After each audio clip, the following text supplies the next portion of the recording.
everybody, I'm Jammer, and it's been about like a week or so since the direct and since the big bombshell of Paper Mario was announced. So I thought I'd just take another moment to just kind of look at the whole Paper Mario series as a whole, talk a little bit more about Color Splash, because I mean, it seems like the fuels of the fire of the rage of people on the internet just being upset about this game have kind of calmed. I mean, probably not. I mean, you'll look at the bottom of this video, and if you see people screaming, then yeah, it's nowhere near calm. But I at least have a little more of a level head. There's been some more trailer analysis and like people doing some like theories and predictions about how the game works. So we have like more of a fan grasp idea of how this may be like how this game might work. Nothing besides the direct footage has come out from Nintendo just yet. So this is all I'm working off right now, and what we see, I mean, it's not too bad. I mean, they show, like, some of the analysis, like, what have they been saying about the mechanics, like, it isn't completely awful. I hate to even admit to it. It's still Sticker Star, don't get me wrong. It is definitely reminiscent of Sticker Star of more than any piece of the rest of the franchise. But, I mean, it's a better Sticker Star. I mean, it looks like they took Sticker Star's formula and definitely improved on it and made it like an actual better game. So more than likely of this series, like Paper Mario series, this game would probably be above Sticker Star, with Sticker Star probably being the worst. So at least it's some sort of improvement, but it's still, of course, not the, huge RPG, the, party system, the 1,000-year door stuff that we always wanted. But I am giving it a little bit of credit, because I mean, at least it's better than Sticker Star, so it's not literally the same game. So it at least gets that. It really, the reason I actually wanted to do this video, because it makes me wonder what happened to the Paper Mario series that it decided to go down these avenues. I mean, obviously there's Miyamoto and getting into the 3DS version, but I thought I'd just take a look back and just kind of talk about it. I mean, Paper Mario 64, I rumored anyways, I believe whatever development team was working on it, like, was having a hard time doing 3D models or something like that, so then they just kind of threw in some, like, 2D sprites of Mario, and then, like, somebody said, hey, it looks like Paper, so they just dubbed it Paper Mario. And it kind of exploded from there, especially with the sequel. Because the sequel, a lot of people consider it to be like the definitive game of the series. Like, it took everything from Paper Mario 64 and completely improved upon it. The combat system was overhauled to the fact that your party members had their own HP bars. They could go in front of you and take damage for you. It was a little bit more a complex battle system in that regard. And what was cool, they actually referenced a lot back to that first game as well. For example, I mean, the starting intro of both games was Mario's house and Parakarry swooping in and delivering a letter. So it was really, like, those two are in perfect unison and definitely seem like they're part of the series. Definitely seem. And it wasn't until the Wii game, Super Paper Mario, that kind of took the series in a little bit of a turn. This one's, I'll admit, it's not that bad of a game. It's really not horrible. It's not a Paper Mario game, like a true Paper Mario game, considering the fact of the other two anyways. It's a platformer, definitely, but they're using Paper Mario aesthetics. But the story, however, I will still give the story credit for being a Paper Mario story. The story is complex enough, it's deep enough, it's got like extraordinary cast of characters like Demento, Mimi, Count Bleck, of course, Timpani. Like, they're all like really like interesting characters. Granted, I don't know if I personally enjoyed the art style. Like, a lot of the characters from Flipside like are completely forgettable. I think I've talked about this before in a past video. But like in 1,000-Year Door, a lot of the characters are totally memorable. Like, they have unique designs. But this one, they're all polygoned, and like they have gradients going across their skin, and I don't know, it just didn't really do it for me. The platforming aspect of the game, it wasn't entirely horrible. I mean, it was definitely a stray away from the Paper Mario series, and that's what a lot of people draw the line with, and that's why they don't like that game. But honestly, it's not too bad. It's not too bad, but it's still, would I rather it been a normal Paper Mario game? Yes, of course. But I think because of that game, I mean, it still actually sold pretty well, I believe. I do remember when I first got it, though, I didn't actually, like, hype up to it. I didn't, like, know about it before it came out. I'm like, oh, it's Paper Mario. Of course I'm gonna buy it. So I bought it, and I was, like, really confused. I'm like, what happened? Like, why? This isn't a Paper Mario game? And I was really confused. I still enjoyed it. I actually replayed it a little while back just to experience the story, really. Because honestly, the gameplay can be kind of boring. Sometimes when I play games, I can't put them down. Like Monster Hunter, the normal, or Paper Mario 1,000-Year Door, some Animal Crossing, Smash Bros. Like, I can play for hours and hours and hours on end and like totally look up the time like, oh my gosh, it's been 6 hours. I've been doing nothing all day but sitting in my underpants. But honestly, after like the first hour and a half of that game, when I was replaying it recently, I was like, oh, I need to take a break. I need to do something else. And usually when games do that, like either like I just had too much screen time and my eyes are getting fuzzy, or it usually means it's just the game, like I just can't get into the game as much as other games, like specifically the other Paper Mario games. So it was that game that kind of was a turning point for the series, I feel like. Because afterwards, I mean, we got the abomination of Sticker Star. Granted, it was supposed to be a normal Paper Mario game, as so rumored. It was when we first saw screenshots of the early game. I mean, we saw a chain shot, and I was like, "That's it! It's a partner. We're going back to the old formula." And then, of course, as you know, Sticker Star happened, and it was gosh awful. And because of that, I bring it back to what I did say in the previous video, is like, it really blows my mind to think that Nintendo wants to revisit that. And to think that they want to go back and improve upon it. When they know it didn't work, and maybe they're thinking, oh, we can do that better. Like, we didn't do it right, this is still a good game and concept, which maybe, you know what, I'll give it maybe a little bit more credit than it deserves. Maybe Color Splash will be a good game. Just maybe. But it's straight, like, this Paper Mario series has strayed so far from its original roots. I don't know why they feel the need to experiment with Paper Mario. I mean, Kirby, for example, is so versatile. You can do whatever you want with him. He has his core platform mechanics, such as, his Kerber, Robo Splash, no, Robo Mech thing, his Robo game, and then his Return to Dreamland. But then, of course, he's got his spin-offs, like, the paint one.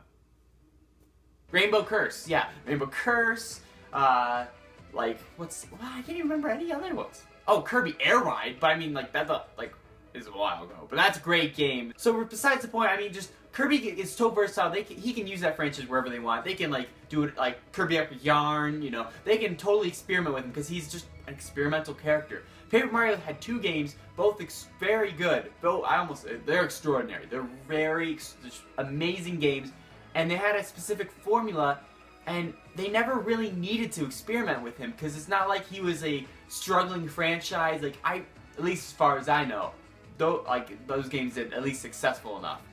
So I would think, why wouldn't they want to continue to make games in that same vein I don't know. It doesn't really, I mean, we've already talked about this at length. Why would they make Color Splash? But we just need to accept the fact that Color Splash is happening. It's just gonna happen. And I mean, maybe this does mean the death of Paper Mario. I don't think so. Paper Mario looks like he's still sticking around. I mean, he showed up in Paper Jam. Whether that's good or not, I don't know. I mean, obviously they're making a sequel to Sticker Star, whether they think that's a good idea or not. So I mean, I don't know if this necessarily means killing Paper Mario, kind of in comparison to how Chibi Robo is probably dead now. I think Paper Mario is still going to exist. And is there a chance for another, 1,000-year-old door game in the future? Less than I thought before. Maybe it's still a possibility. I mean, at this point, I'm waiting for some Kickstarter to come up and make some new type of game that's very similar to 1,000-year-old door, and then we'll just get our fix there. Because honestly, almost at this point, I've almost given up hope. But at the same time, I see more hope in a new Paper Mario game being more like 1,000-year-old door in 64. Then I see hope for the original Chibi Robo ever getting a sequel in the vein of that. Just because, I don't know, it's just because Chibi Robo, for example, he's only had 4 games. Yeah, one of them was an eShop tale, hardly even counted. So I mean, I think he's done, coffin sealed. Maybe he'll be referenced every once in a while. But I think Paper Mario's still got a chance. I mean, they're obviously making this new game because they think he's in a successful franchise. Whether this game's gonna be successful or not, we'll have to wait and see. So I don't think he's just dead yet, but I might just be getting my hopes up for nothing and hoping that that game will come out eventually.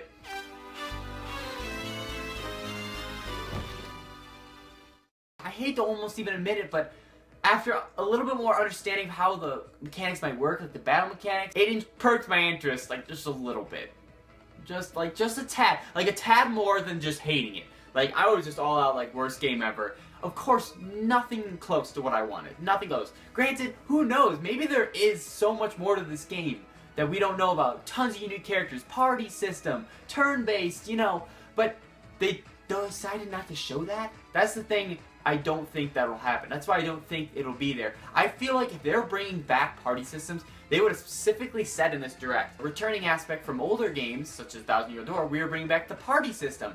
And maybe it'll show the party screen, and maybe it'll switch through the first 3, and it'll show Mario running around with the partner following. I feel like they would have showcased that more. And then of course on the other hand, they did. It's weird. They showed off this brand new game, but at the same time they didn't really show off much, and it was in a very short amount of time, because usually when they show off brand new games, they cover it a lot in extent. So it makes me wonder, really, do you think there is some hidden like characters and all this stuff that we've been hoping for like behind the scenes that we don't know about? Or is it really what we see is what we get, and just toads and more toads and toads and... Did I mention toads? I guess we'll just have to, you know, wait and see. Hopefully we'll get some more information soon. As far as release date, it would probably make sense to come out in, like, right after the summer, and maybe end of the summer. So, maybe they could show off at E3. I don't want them to, though, because they have so much, like, for them coming at E3. The NX, Zelda Wii U, whatever they're going to launch the NX with. They, like, probably a 3D Mario, Pikmin 4, you know, they have a ton of news at E3. And I really feel like Color Splash is going to be completely washed out. No pun intended. I think Color Splash is just going to be, like, looked over. Maybe it'll just be one of the games where, like, everything was great except for that game. Because maybe they'll have to show it up. It's considering it might probably be coming out within the next couple months after E3, I would assume. So maybe that is, like, the only place they could show it off. I don't want them to, though. They need to... I want, like, tons and tons and tons of coverage on this. All this new stuff that we need to know about. Definitely. Paper Mario can wait. Well, they want to sell the game, obviously. But I don't want to even see it anymore. I mean, okay, I do want to see more of it. But I don't think E3 is the right place. And also, at the same time, I don't think we're getting another Nintendo Direct before E3. So it's really weird. Maybe they'll just, like, throw up some trailer, kind of like they've been doing over the past Christmas holiday season, where they just, like where they've been not doing Nintendo Direct. So they just kind of throw up a brand new trailer for, like, Pokken with a new character. It's all of a sudden like, oh, instead of including that in, like, a Direct or the E3 presentation. So perhaps they could do something along the lines of that. Just because I do want more information on this game. I'll unwrite it off. I'm not getting my hopes up anymore. I have accepted the fact that Thousand Year Door, you know, that type of Paper Mario is not coming. I moored it for a whole week. I wore black every single day. Kind of. This is black enough. It was a beautiful ceremony too. You guys, I wish I could have invited you, but it was just a small... We only wanted to invite family and close friends. Paper Mario really didn't have a lot of money when he died to cater. But I definitely want to see more in the game. I don't want to completely write it off just yet. I want to get a little bit more information before I completely denounce this game, as I'm not going to get it. Right now, I am leaning towards not, of course. Just like most of you anyways. I want to take back a little bit of the negativity and just be a little bit more positive. I mean, it's still a Paper Mario game. It looks beautiful. It looks really good. You guys did make comments about how I said with graphics. I was at loss of better words. I mean, it wasn't the Paper Mario aesthetic I was expecting. That way outline again does throw me off, but I mean it does still look really, really gorgeous. I'm just not used to like the cardboard being incorporated as well. Like Thousand Year Old Door, like yes it was made out of paper, quote unquote, but it didn't really show it off as much. And I guess I'm really biased towards that. Like maybe the series needs to start showing it off more. But I mean I don't know. I just liked where it was flat and it had art on it. But anyways, I'm really curious what you guys think about Paper Mario Color Splash. I know I've heard a lot. I've heard a lot from my previous video what you guys thought, but I'm curious now that you have time to process and think it over. Like, are you still totally against it? Do you think maybe you might like to see more information? Or is it just, Paper Mario's dead, forget it, Nintendo's going down? But yeah, definitely let me know in the comments. And hey, you should give this video a like. You guys are great. You guys have been smashing the likes so much lately. And you know what it does? It makes me feel better. And do more of this stuff. I do videos. If you like the video, I know that that's the content you want me to do, and I'll start talking about it more. Like I saw a ton of awesome reception on that first Paper Mario video, and the one before that even. So I'm definitely going to continue to do more Paper Mario videos. By the way, you all know this, but Paper Mario Thousand Year Door is my favorite game of all time. So of course I'm going to keep talking about this game. If you guys like it, I love it. I love it too. So yeah, if you haven't already, you should subscribe. I think it's right here. No? What do you mean you can't edit a fancy graphic? Alright. You should subscribe. It's down... where is it? Is it this side? Subscribe. We gotta have something around here. Oh. There. Yeah, subscribe. And I want to thank you again for watching, and I will catch you in the next one. See ya.